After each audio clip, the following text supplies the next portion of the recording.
మా కుటుంబం తరఫున మరి సంఘం అందరికీ, డానీ బ్రదర్కి, సంఘ పెద్దలకి అందరికీ కూడా నూతన సంవత్సర శుభాకాంక్షలు తెలియజేస్తున్నాము. మరి పాప ఓల్డ్ టెస్ట్మెంట్లో 5 నేమ్స్ నేర్చుకుంది, అవి చెప్పింది.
దేవునామకి స్తోత్రము. మరి పాపకి 5 years వచ్చాయి, బాబుకి మరి 3rd year రన్నింగ్. ఈ జనవరికి బాబుకి 4th year కూడా వస్తుంది. దేవుడు మరి గత సంవత్సరంలో నా కుటుంబంలో చేసిన మేలు చెప్పాలని నేను ఆశపడినప్పుడు బ్రదర్కి ఒక మెసేజ్ పెట్టాను, తప్పకుండా సిస్టర్ మీరు షేర్ చేయాలని అన్నారు. మరి November 4th దేవుడు మా కుటుంబాన్ని ఆశీర్వదించి మా మరి యజమానుడి ద్వారా మా గృహానికి ఒక నూతనమైన కారు మేము కొన్నాము. అదొక మేలు జరిగింది మా కుటుంబానికి.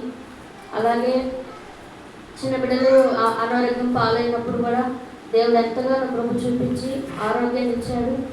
మరి అందరూ మరి 31st నైట్ వాచ్ నైట్ సర్వీస్కి అందరూ కూడా చర్చికి వెళ్తే మరి ఒక 3-4 days ముందు నుంచి నా 2 పిల్లలకి కూడా సాధారణమైన జలుబు చేసి బాధపడుతున్నారు. అది తెలియక మరి మేము మా సొంత ఊరికి వెళ్ళినప్పుడు వారి బాబాయిలు తెలియక ఒకసారి కాకుండా 2 సార్లు ఐస్ క్రీమ్స్ వాళ్ళకి పెట్టారు. బాబు తీవ్రంగా నిమ్ము చేరి లంగ్స్లో బాగా ఇబ్బంది పెట్టేసి అది రెగ్యులర్గా వాడికి బాగా వచ్చినప్పుడు మేము ఏదైతే మెడిసిన్ యూజ్ చేస్తామో అదే యూజ్ చేస్తున్నాము. ఆ టైంలో మేము మా యొక్క సొంత గృహంలో ఉన్నాము, మా హస్బెండ్ ఈ ఊర్లో ఉన్నారు ఉద్యోగ నిమిత్తము. మా 31st నైట్ ఆయన కూడా బయలుదేరి మా గృహానికి రావాలని ఆశపడుతున్నాం. మరి ఆ టైంలో బాబు చాలా తీవ్రమైన శ్వాస తీసుకోవడానికి ఇబ్బంది పడుతున్నప్పుడు అతను ఎప్పుడు కూడా నెబులైజర్ పెడుతున్నప్పుడు మమ్మల్ని రిఫ్యూజ్ చేస్తూ ఉంటాడు అనమాట. అట్లాంటి వాడు నెబులైజర్ పెట్టాలని కూడా మరి వాళ్ళు పెట్టించుకోవట్లేదు, ఏం చేయాలో అర్థం కావట్లేదు. అయితే నేను వస్తున్నాను కదా 1st తారీఖున ఈవినింగ్ వెళ్దామని మా వారు చెప్తే సరే అని చెప్పి నేను అత్తమ్మ అలాగే కూర్చొని ఉన్నాము.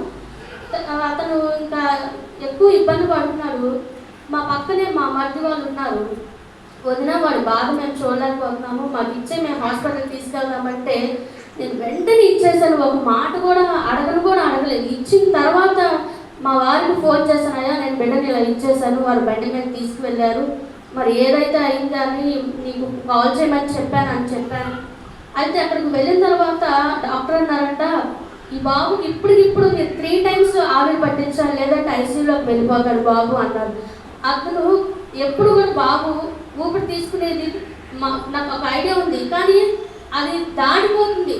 కళ్ళు పెద్దవి చేస్తున్నాడు, నోరు కూడా పెద్దగా తెరిచి శ్వాస తీసుకోవడంలో చాలా ఇబ్బంది పడుతున్నాడు. అయితే ఎప్పుడైతే ఆ మాట విన్నానో చాలా టెన్షన్ గురవుతుంది. ఒక పక్క ఆయన డ్రైవింగ్లో ఉండి కూడా ఎట్లా ఉందని కాల్స్ చేస్తూ ఉన్నారు. వాళ్ళు తిరిగి మెడిసిన్ అంతా తీసుకొని వచ్చి వదిన ఇప్పుడు వెంటనే నెబులైజర్ మెడిసిన్ ఇది వేయాలంట అని చెప్పేసి అన్నారు. అయితే బాబు ఇంకా తీవ్రంగా ఆశపడుతున్నాడు. వాళ్ళు 2-3 సార్లు మమ్మల్ని తోసివేశాడు. ఇంకా తోసేసే ఓపిక కూడా లేక నీరసం అయిపోయి అప్పుడు పెట్టించుకున్నాడండి. వాళ్ళని చూసి అందరూ ప్రభా 31st వాచ్ నైట్ సర్వీస్లో ఉంటే నేను నా బిడ్డను ఇట్లా పట్టుకొని ఇలా ఉన్నానని ఎంతగానో వేదనతో ప్రార్థన చేసుకుంటున్నాను. నేను మా అత్తమ్మ ఏడుస్తూనే ఉన్నాము. ఆ రోజు ఆ బాబు అలా పెట్టుకొని నీరసంగా పడుకుని పోయాడు. అత్తమ్మ చర్చికి వెళ్ళిపోయారు, నువ్వు కూడా రమ్మా అన్నారు. నేను రాలేదు అత్తమ్మ, మీరు వెళ్ళండి అని చెప్పి పంపించి నా అమ్మాయిని కూడా మరి అత్తమ్మతో ఇచ్చి పంపించి నా దగ్గర ఎవరు లేరు, ఇంట్లో ఒక్కదాన్ని ఉన్నాను. బాబుని మా మధ్య వాళ్ళ ఇంట్లో పెట్టుకొని పడుకోబెట్టుకున్నారు. మా చిన్న మామయ్య వాళ్ళ ఇంట్లో పడుకొని పెట్టుకున్నారు. గదిలోకి వెళ్ళి ప్రార్థన చేసుకున్నాను. ప్రభువా, నీ చిత్తం మీద నా బిడ్డకి స్వస్థత దయచేయి, నీ సన్నిధానంలోనే సాక్షి చెప్పుకోవాలి, అందరూ ఆరాధన చేస్తున్నారు, నూతన సంవత్సరంలోకి అడుగు పెడుతున్నారని. నేను నా బిడ్డని ఈ విధంగా నేను చూడలేదు ప్రభువా. నా భర్తని క్షేమంగా నడిపించు, నా బిడ్డకి ఆరోగ్యాన్ని దయచేయి. ఈ 2 మాటలు చేసుకొని నేను ప్రార్థన ముగించుకొని ఉన్నాను. మరుసటి రోజు వాళ్ళు నిద్ర లేచి 5 గంటలకి మెలుపు కలిగి, నాన్న డాడీ వచ్చాడంటే గట్టిగా ఆయన పట్టుకొని అప్పుడు వాడు శ్వాస తీసుకుంటున్నాడు.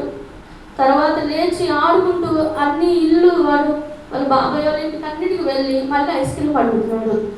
అసలు దేవుడు మా ఇళ్ళలో చేసిన గొప్ప కార్యాలను బట్టి ఆయనకి ఏమిచ్చి కూడా మనం రుణం తీర్చుకోలేము.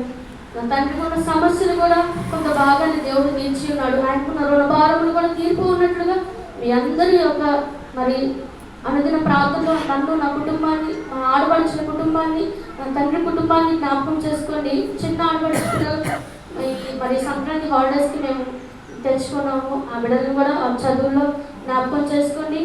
అలాగే మా అమ్మాయి ఇప్పుడు వాకింగ్ చెప్పింది, ఆ క్వార్టర్లీ ఎగ్జామ్స్లో 595 మార్క్స్ తెచ్చుకుంది. 600కి, హాఫ్ ఇయర్లీలో 600కి, మరి 597 మార్క్స్ తెచ్చుకుంది.